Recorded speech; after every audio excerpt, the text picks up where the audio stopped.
All right, we're back. We've had a couple of false starts.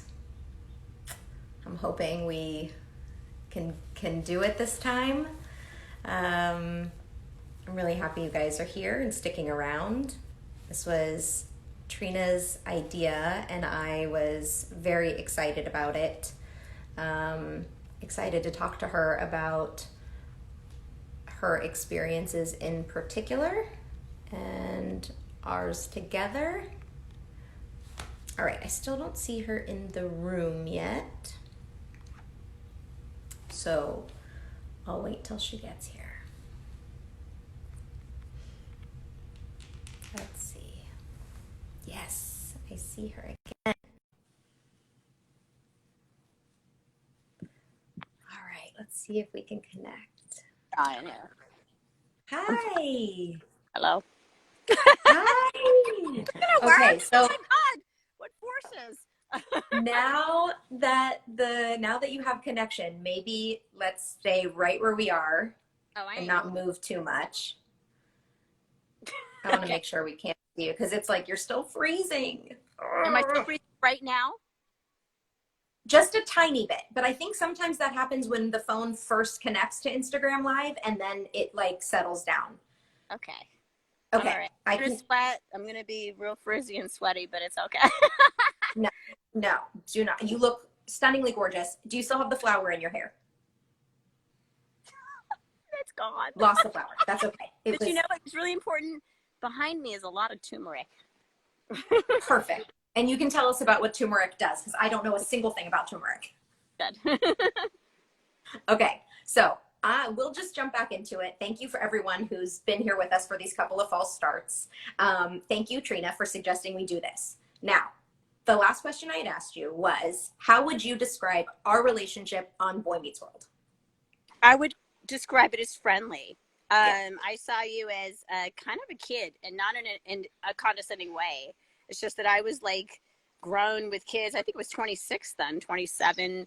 I'd already had two kids, and when I got on Boy Meets World, I was expecting the third. You know? Yeah. I And didn't remember if that was when you first joined, were you pregnant or was that in the second season you were I honestly, I joined the show, and like a week later, I was pregnant. Like I have a very fertile kind of thing going on. So a week later, I'm pregnant, and I remember having to. I was so scared. I didn't want to tell anybody I was going to have a baby, and I tried to hide it. And I told my agent, and then Michael found out, and Michael Jacobs found out, and he was really nice about it. He just said, "Hey, I know you're pregnant. It's fine, and we'll work around it." And it worked from there. So, but good. yeah, I remember. back to the question, I was in a totally different space than you. Yeah. Totally different space, you know, Yeah. as a woman. Yeah, I was, I think 16. I was definitely the most exciting thing for me that year was that I got my license and I was like excited to drive over Laurel Canyon. Um, and you and I have talked a lot in the last couple of weeks about our experiences and the way we look back on the show and our time together. And one of the real gifts that you have given me in this time has been that perspective that I, on Boy Meets World, never thought about what Boy Meets World was in your life versus what it was in my life. I was a kid who was just kind of having fun. I wasn't trying to put food on my family's table. I didn't have responsibilities. I didn't have any of those things. And you did. And yet also you walked in late into a show. So like on the, fifth season. So a well-established cast. You were the only Black cast member. There were no Black writers. There were no Black directors. There were a handful of Black crew members. There I were just no. have one lighting guy. Yeah. Okay. And then the less writing, than a handful. lady that came on, Yeah. So less than a handful. What Yeah. was that like for you, being in an environment where you look around and you're really the only person who looks like you? It didn't mean nothing to me. And I'm going to tell you Really? why. No, I'm going to tell you at the moment. Number one, because I was young. So I was rubber. Okay. Number two, Yeah. and number two, I had been brought up in a very prestigious high school called Horace Mann that was all Jewish, rich Jewish. Rupert Murdoch's son went there. Steve Rebell's niece went there. I was good friends with Gregory Hines' daughter, Daria Hines. So, and I grew up in a community of Riverdale, which was a pretty much an elite Black community. With the Blacks there were all the quote unquote, as the world would perceive it, as elite. So when I went into Boy Meets World, it was just an extension of a world that I'd already been exposed to. And probably the producers of the show had picked up on that. They saw my speech or how I talked, perceived it to be like to them. And that's probably had a lot to do with why I got the show. So when I came in, there was no shock that you guys were different or anything.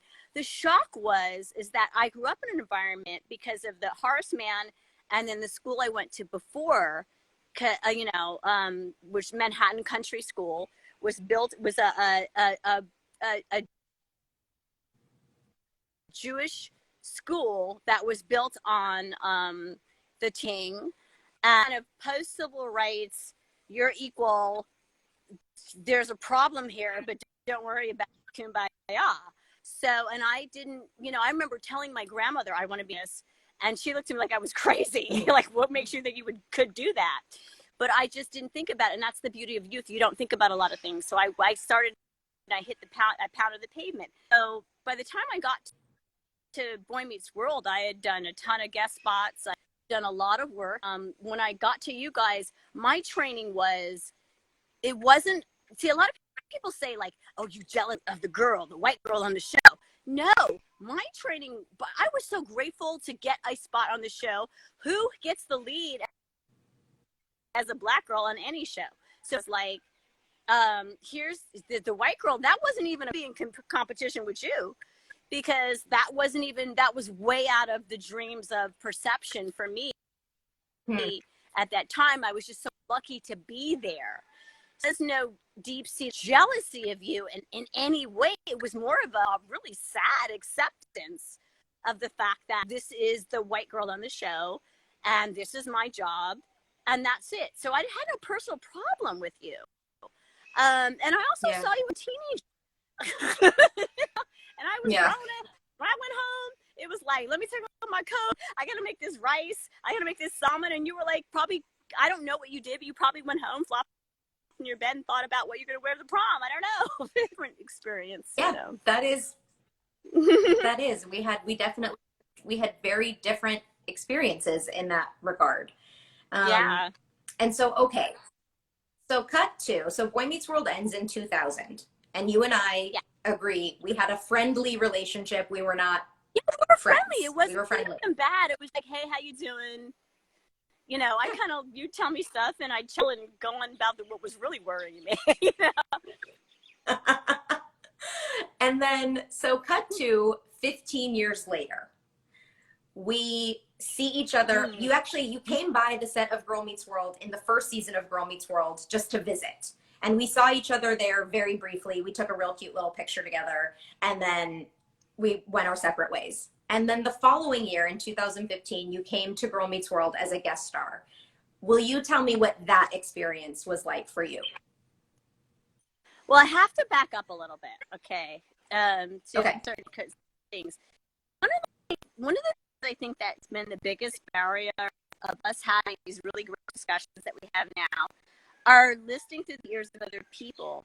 And I remember right after the show, I ran into somebody, an actor, and he was like, he told me you were like saying these bad things about me. And there was another actress that I was kind of friendly with.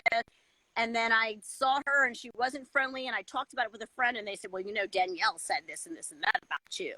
So and because I didn't really have that relationship with you, I never really like called you and said, hey, did you get it? Because I just took it for what it was like. And also I have to factor in, I'm going to be really brutally honest.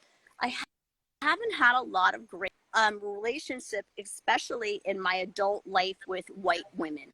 It's been an issue.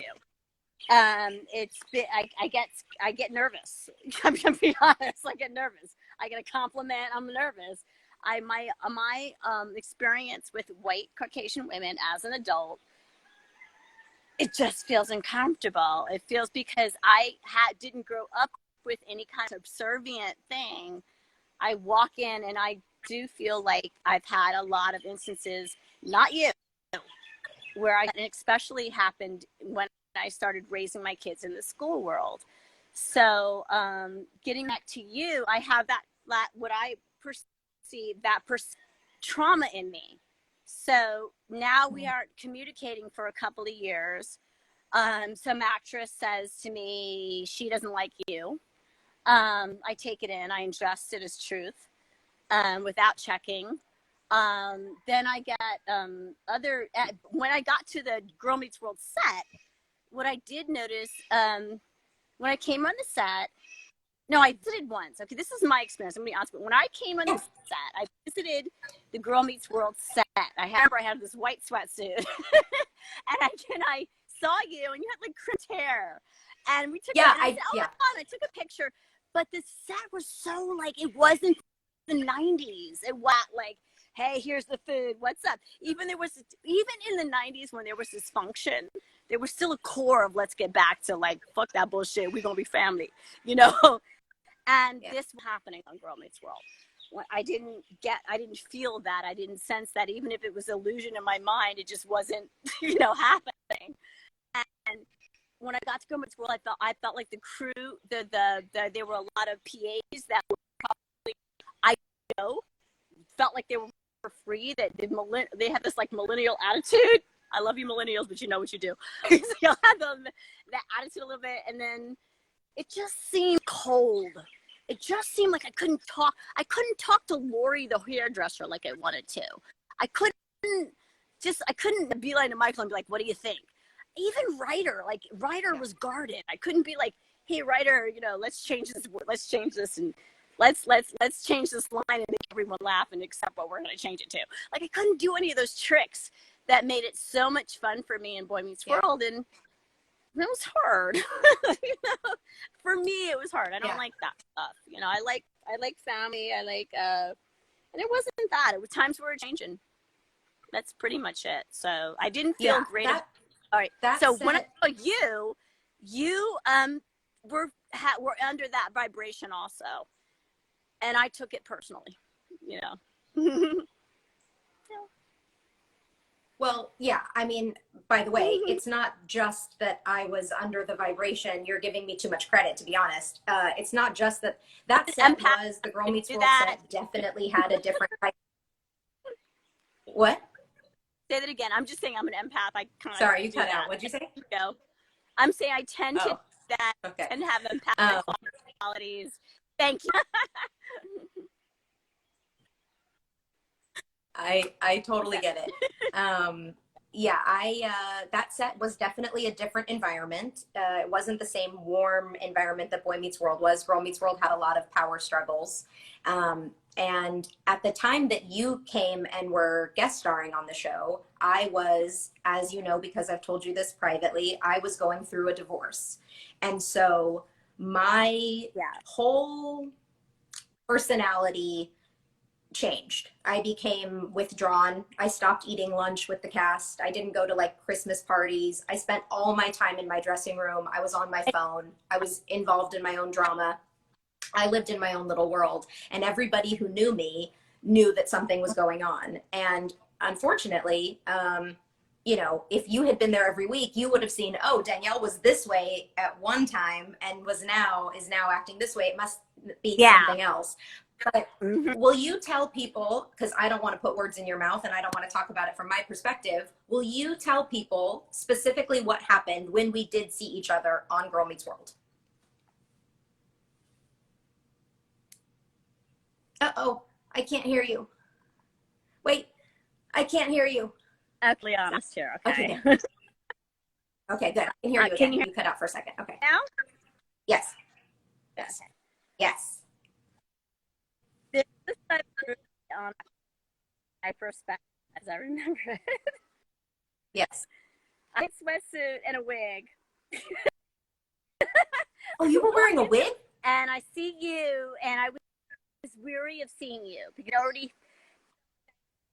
I was weary of seeing you on Girl Meets World the first time, the crimped hair. because I had Because you already had heard heard from the rumors, right? actress that you didn't like me.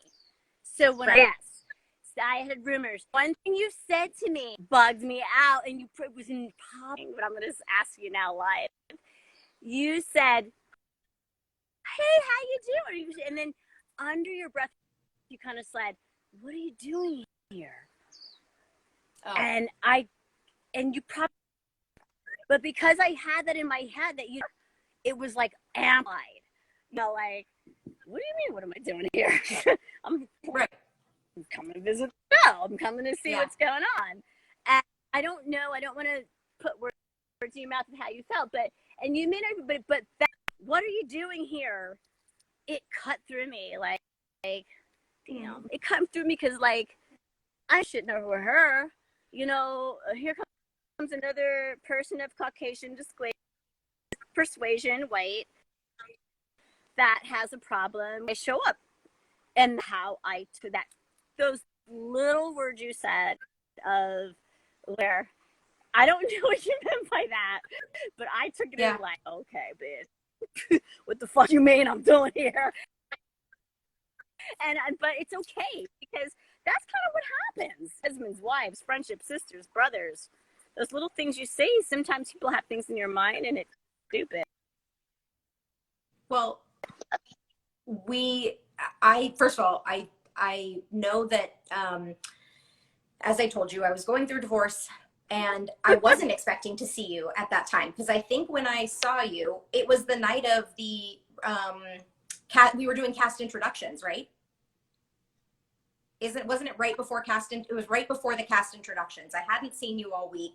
And then I went behind the area. I was on my phone. I went behind the area where we were doing cast introductions, and I turned. What? Yeah, sorry, you cut out. There? You there? Okay. Yes. Mm-hmm. Okay, so it was right. I came around the cast introductions. Mm-hmm. Right?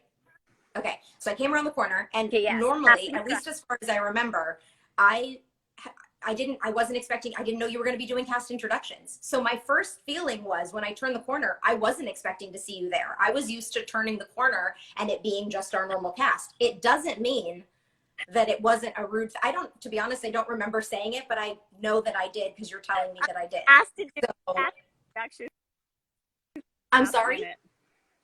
What? I asked to do cast introductions for that at the very last. I believe you. Okay. See, and so that's what I'm saying, is that I was used to one thing. I was used to turning the corner and it being the 5 people or 7 people or whatever the people was. So I was surprised to see you there. I said this to you when we spoke on the phone privately, and I'm saying it to you again. I'm very sorry that I was rude and that I was cold. I hadn't seen you, with the exception of one time when you came to visit Girl Meets World. I had not seen you in 15 years. And you deserved a very warm welcome, and you deserved a hug. And I did not give it to you. And I treated you in a way that you did not deserve. And I apologize for that. And I'm sorry that I made you feel bad.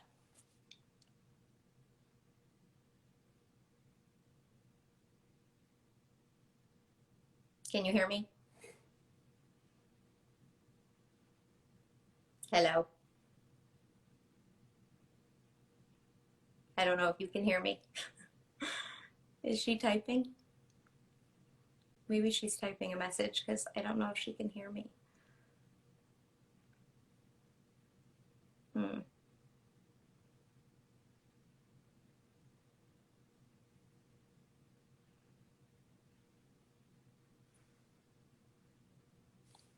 She typed something. She said, "Hey, Danny, this is to," maybe I think she's typing it. Can you hear me? Oh. You guys are asking questions about people that aren't in this live, and I can tell you we're not going to talk about anybody that isn't in this live, because neither Trina or I want to put words in other people's mouths. This was our issue. Oh, I wish we could hear her. Can you hear me? You can hear me. Okay. I can't hear you guys. I can't hear you, Trina. But I know that we wanted to have this conversation because we wanted the fans of the show who felt extremely let down and disappointed that something had happened between us to know exactly what it was. Oh, she's calling. Oh, I'm calling her. Okay. Let's see if I can get her. Hi. Okay. What?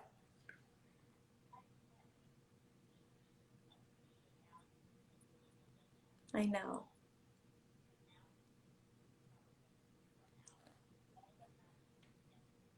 Right. Okay. You want 20 minutes or you want me to?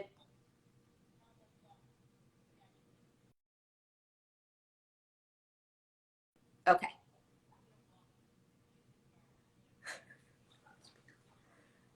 Okay. You're going to walk to the town. Hold on. You're going to, all right. I put you on speaker so everyone can hear you. Go. Make it exotic. She's in the jungle. You're in the jungle. Okay. You're going to walk to town. Okay. And we'll reschedule. We'll do this in 20 or 30 minutes. 30 minutes. Okay.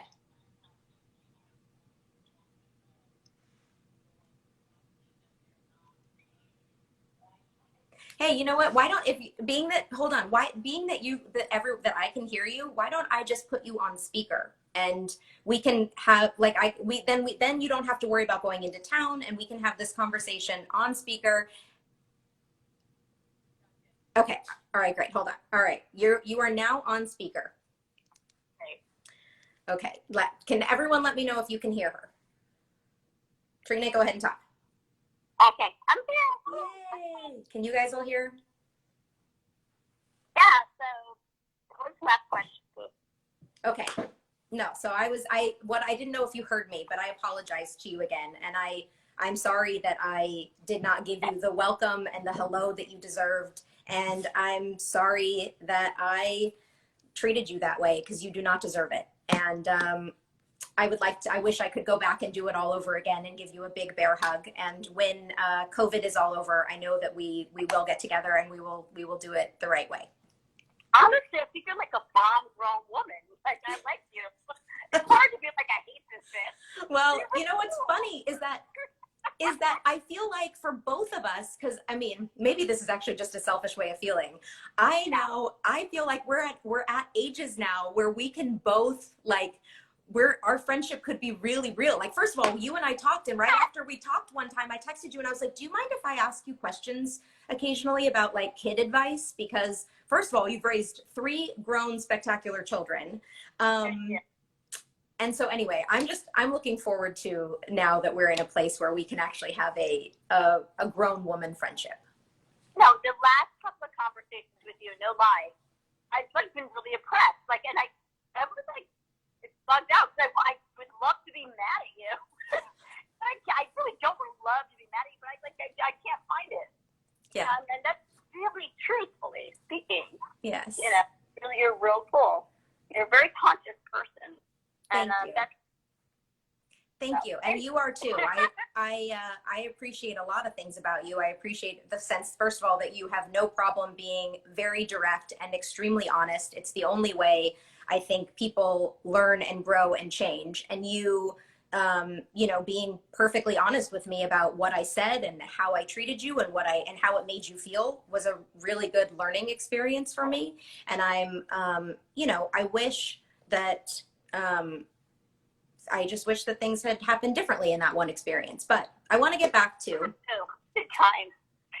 yeah, I want to get back to well, one thing I'd like to ask you is what is your advice for Black actors and actresses walking onto sets where maybe, you know, the situation is similar to the one you were in, where maybe you're the only Black actor, maybe you're one of the only, you know, handful of Black crew members.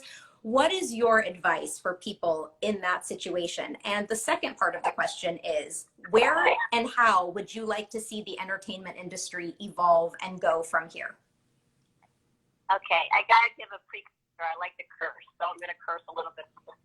Okay. I ain't got no fucking advice for black actors on those things. There's no advice I can give anyone. Because every person who's black who walks up the set has this idea, this upbringing, this trauma, generational trauma, and they're walking onto that set, and it's the same, but it's different for all of us. Yeah. So all I can talk about is what I walked onto your set with. I walked onto your set with a preconditioning of knowing about white people. I walked onto your set with upbringing of being around white people so I could handle it. I walked onto your set with a fear of being. I was so afraid of getting fired all the time. I don't know why that was in my mind, but I always felt like this could end at any minute. This could end at any minute.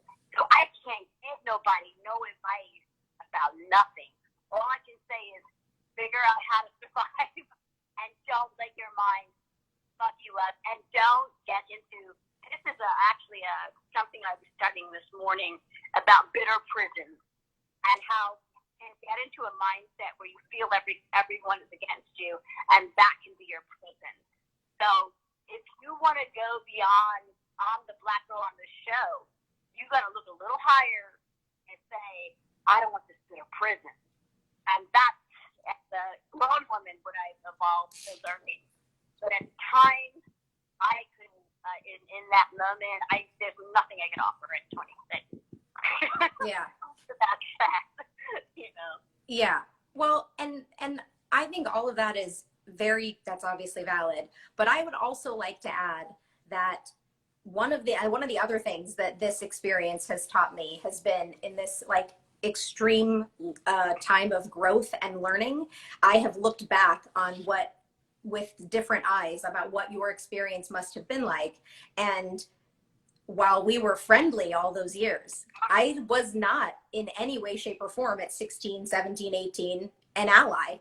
What allyship would have looked like in that situation would have been to say, we have somebody here now. We have Trina here as a part of our Boy Meets World family who is black. And we don't have any black writers. We don't have any black directors. We have hardly any black crew members. Why is that? Why is that the case? Danielle, I'd like to ask you one question. Yeah. When I came on the set, were you ever presented a situation as that? Wow, Danielle, there's this new black girl on this ship. Something different. You know, we're doing this now. No. Was it presented to you? Yeah. I present that kind of rhetorically might be the wrong word, but knowing what the answer is. No one wasn't presented to you like that. Because you know why? People don't make money in the higher ups presenting it to you like what it was. Yeah. What it was is, here's a black girl coming in the show, all white show. This might be great, whole new audience, whole new money. You get to have some new experiences as a young girl. None of that was presented to you like that. No. I know. No. And I'm not saying how it was presented, because I wasn't there, but I know that was it. Yeah, no, you're right. And it was a very white cast, and it was a very white crew. And that's not acceptable. It just isn't. No. It's not acceptable because of what has gone on and the manipulation and the programming. But as a human being, it is acceptable. You have people doing a show. But what the agenda was is not acceptable. Yeah.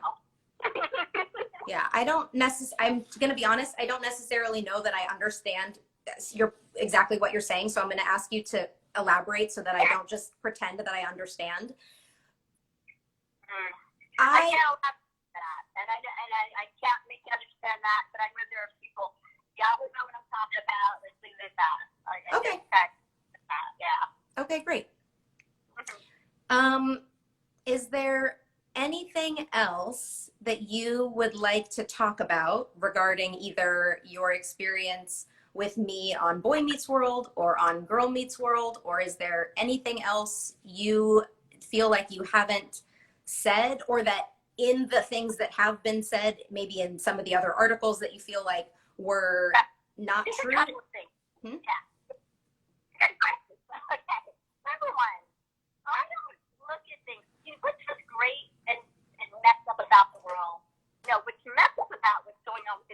now is they love to break things down into the sensationalism of division and cultural this and cultural that. My thing is,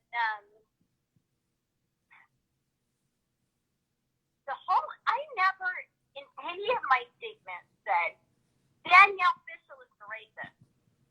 These people are racist. Now, I'm going to tell you where I did say, officially, that I felt something was racist in the realm of Boy Meets World. And that was when the writing on the Girl Meets World episode that I came back on, I felt that was racist. Okay. I can't say that the writers were racist. I don't know them. I haven't looked into their eyes. And the reason I say I put it like that is because I have a strong faith, and I've had a lot of experiences where I can look into someone's eyes and I can see the hate, and I know that's a racist, hateful person. And I can look into someone's eyes and say, that's someone who has a lot of misinformation. So my situation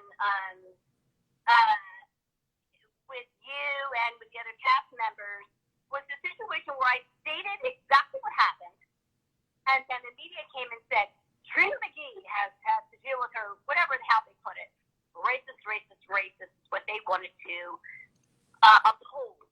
And when you uphold that like that in that situation, you're upholding a function, a dysfunctional example of disunity. At the end of the day, I believe we're all human. If you were to come out in the jungle with me, Danielle, and figure my test, you would need the same things I need. You need water. You need to know how to heal. You need to connect. You need the sunlight. You need to eat. You need to shit. Okay? Yeah. And that's really what it's about.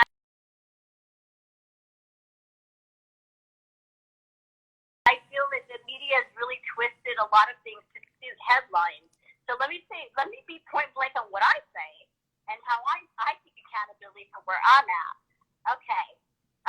I know you don't want really me to branch out too much more than you and I, but I just want to tag in a little bit because I really love Will Fridell. I do. I actually talked to him this morning, and we had a really cool conversation a little bit. Will, I know you won't come out here and love it. I got a tank and a TP for you. Okay. Other than that, I say that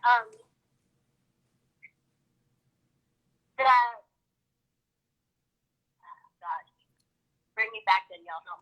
You were talking about how that the media turned all of the tweets and things that you said into one overall headline.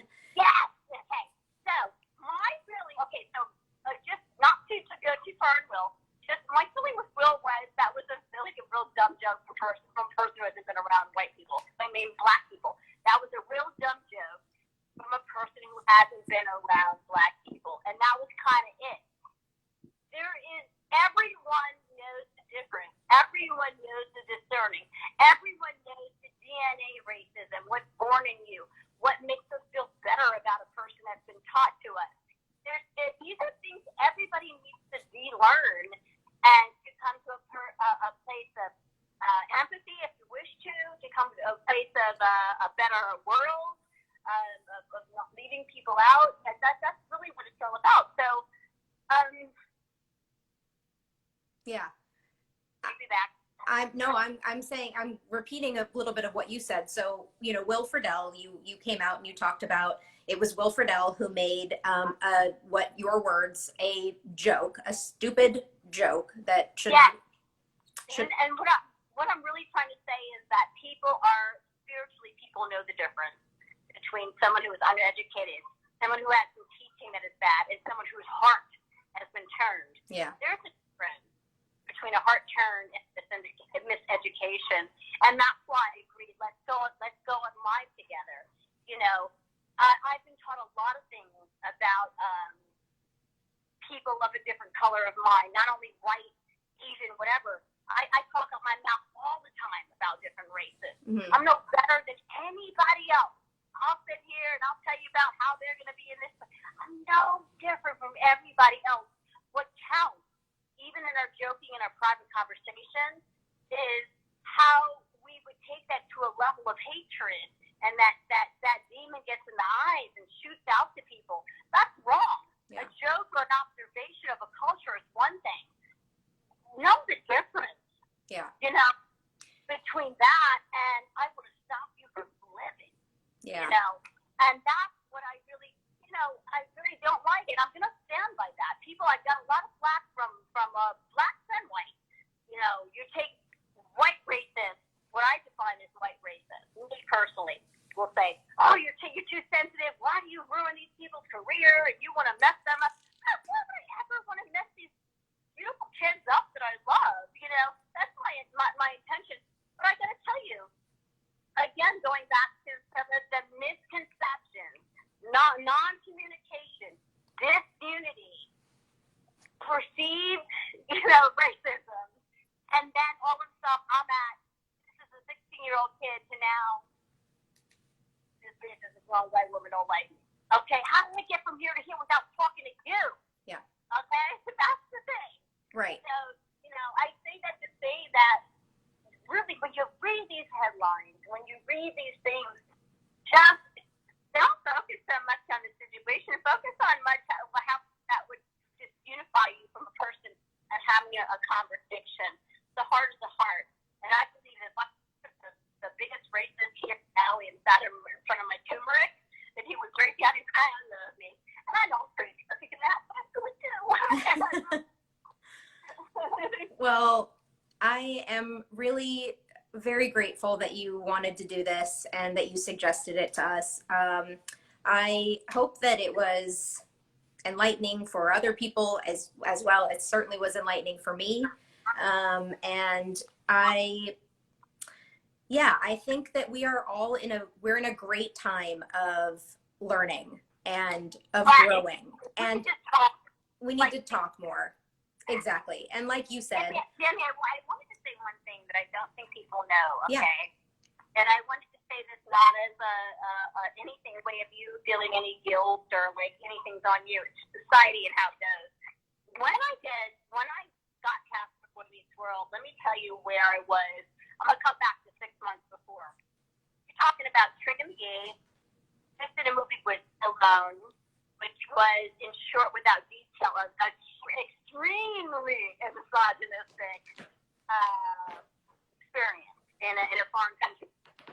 So I come back to the States, and now I'm pounding the pavement trying to find my next job. And I'm literally, I left my children with their father and grandparents, and I trekked out to LA because everyone pinned their dreams and as well as myself on me.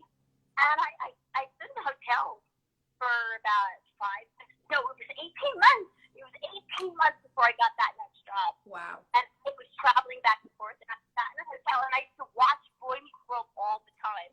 Friday nights, I like sitcoms. I'm just sitcom. I like from Brady Bunch on, I'm there. Yeah. So I like sitcoms. So I would turn it on because it was light, and I would watch it, and I didn't think much of it. I had no idea within 3 months I would be on that show. Wait, it was only 3 months from the time you were in the hotel to where you ended up being on Boy Meets World? It was summer to a fall. Summer to a fall. I was sitting in a hotel room, and I wouldn't watch anything, but for some reason, this show would come up every Friday night because at the end of a Friday, I'd gone through, in the 90s, there were a lot of auditions for Black girls. So in a week, I'd go through a lot of auditions, and some wins, mostly rejections. I'm exhausted, and I didn't have my kids with you, and the family's like, what you gonna make it?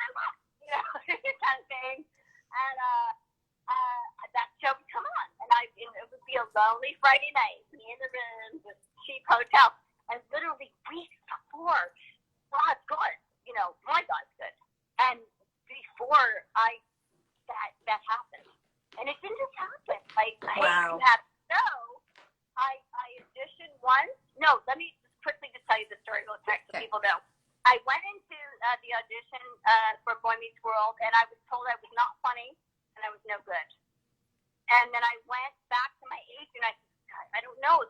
How could they say that? I really feel like I'm the only one in the world that could play. I literally said to my agent, I'm the only one in the world who could play this part, 20-year-old power, right? So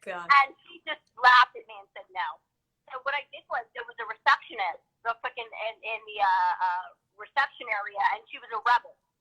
And she said, you know what, I think you could do that just too. And she hated her boss at the time. She, right in front of me, called back the casting agent and said, and just said some magic words, hey, they hadn't casted it yet. Can you see this girl again? Yeah. And she got me back in. This is an assistant, a young assistant, whoever you are, I love you, boo. And I got back in for some reason. It took off that. I didn't do anything different. Called back, and it took about 5 to 6 auditions, and then the last was lighter. And then I had the part. So it wasn't like some easy ride. So when I got there, I just want to say this, to say that. When I got there, it meant a lot. Wow. So, because it was 7 years, kids left in another state. Bitch, you ain't going to leave. Well, you are obviously an incredible manifester because you manifested that directly into your life. And now I think you've done exactly the same thing with where you are now, pursuing a lifelong dream. You've manifested that for yourself as well. I will say this, my love. This dream, this here is my complete manifestation. There are things I want to give to the world through the platform. That's why I can't just be like, yeah, they fucked up or I'm going to be fucked. No, y'all gave me the platform. I got turmeric behind me. Leaves you don't even know that are turmeric. I got roots. I got things that can heal you. I can never come to that post without that worldly situation. So there's no regret. There's no hate. There's no resentment. That is a blocking of my blessing. And for you, woo, we're gonna be friends. Well, Trina, I thank you again, and I so much love to you. I've been following along your journey on Instagram. We are in touch regularly. We talk on the phone. Let's keep it up. I appreciate this more than you know, and I have been learning from you for a long time, and I look forward to continuing to learn from you as we go along. So, and Danielle, I want to say this one thing before you go. Yeah. I know there are people out there on your Instagram, and they're hating on you, and they're thinking this and that. I say to those people, move yourself into a space of resolution. Move yourself into a space of, what if I dropped this power of hatred and how it made me feel so superior to you, and moved into an equal space of love with whoever I'm looking at like that. It's okay. It doesn't make you weak. Love makes you stronger. yeah. Well, that's what people do it. And I will, we've talked about this too. You and I have both received our fair share of hate about this conversation and about the things that came out. And there will always be people that no matter what you say, don't believe you, think that you did it for nefarious reasons. And that we're never going, you can't change those people's minds.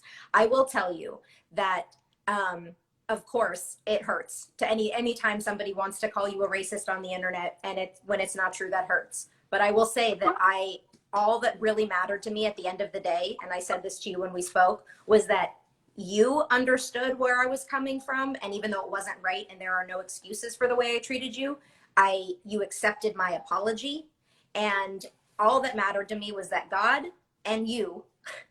At the end of the day, that's what mattered to me. And as long as I'm good on those two fronts, other people can think whatever they want to think. But your opinion was truthfully the only opinion, and God's, that mattered to me. And I mean that from the bottom of my heart. You accepting my apology, which, by the way, you and I talked about this. We talked on the phone months ago. We had been good. And we didn't come out and talk about it publicly when we talked about it because we handled it privately. It was a private thing, and we handled it privately. Yeah. Anyway, thank you so much for this. Thank you for suggesting this. And I'm sorry we ended up having to do it on speakerphone because the connection was so bad. But honestly, I look at where you are and I think you don't need a connection. You've got all the connection you need. Higher up. That's right. I feel right now where I'm at, and I really am going to stay here and try to unload as much love as I can. And I'm really grateful that we have this conversation. Dude, I also want to say, this is kind of wacky, I think to say, so I'm going to say it. This is real. This is not me kowtowing or needing to get into any kind of white society or grace of working again, or I can give a fuck about acting again. You know, and I just really need to say that. There's a lot of people who would view this as he's just trying to get back in with the white folks. No. You ain't no white folks to me. You're my sister. I don't view you like in those dehumanizing ways. And I just hope in anything I do through the platform of being body, for lack of a better word, from Boy Meets World, that the real message is, wow, it ain't that hard to come together. Yes. a couple, especially for women. Oh. Usually women will find it's just a couple of conversations that they've been duped.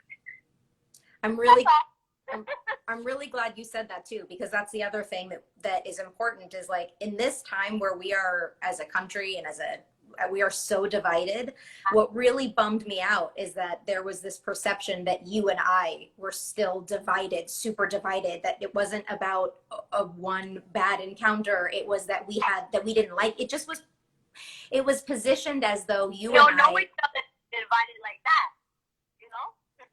Exactly. Yeah. All right. Well, I'm going to let you go. Right now? What? Right now? I want to call you again if you're fun. Yes. That's real cool. Whenever you come back from Hawaii, we will make it happen. Oh, I ain't coming back from Hawaii. Oh. All right. You know what? Actually, I'm cool with that. I'll come to you in Hawaii. I would love, this is my little Boy Meets World fantasy. Okay. I want you and Will, Ryder and his beautiful wife. Yes. To come to my little campground for a couple of days. Oh my gosh. I would love that too. But it's a jungle, but honestly, there's a store 5 minutes away. It's not that bad. Okay. I'll be fronting a little bit. I will get eaten alive by bugs, but that's okay. It's going to be worth it. It'll be worth it just a day. Come on down. It will. Okay. We're going to make that reunion happen. I love it. Thank you, Trina. Thank you, Danielle. This is really good for my soul. I feel really good about it. Thank you. Yeah. All right. God bless. Bye. God bless you. Bye. Bye, everyone. Thanks for being here. Yeah.